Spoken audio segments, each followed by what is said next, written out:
Hello అండి, అందరికీ నమస్కారం. ఈరోజు ఈ వీడియోలో మనం 2025లో వైకుంఠ ఏకాదశి జనవరి 10 శుక్రవారం రోజునైతే వచ్చింది. ఆ రోజున స్వామివారిని ఏ విధంగా పూజించాలి, అలాగే ఇంటిని పూజా మందిరాన్ని ఎప్పుడు శుభ్రపరచుకోవాలి అంటే వైకుంఠ ఏకాదశి ఈసారి మనకు శుక్రవారం రోజునైతే వచ్చింది కదండి. ఆ రోజున మనం పూజా మందిరాన్ని కానీ అలాగే ఇంటిని కానీ శుభ్రపరచుకోకూడదు.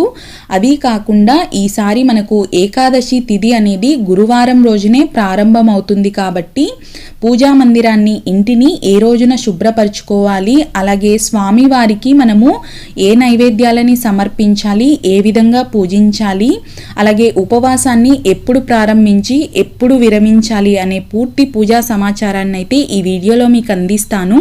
ప్లీజ్ వీడియోని లైక్ చేయడం అయితే మర్చిపోకండి. అలాగే ఛానల్ ఎవరైనా ఇప్పటి వరకు సబ్స్క్రైబ్ చేసుకోకపోతే సబ్స్క్రైబ్ చేసుకొని పక్కనే ఉన్న బెల్ ఐకాన్ క్లిక్ చేయండి.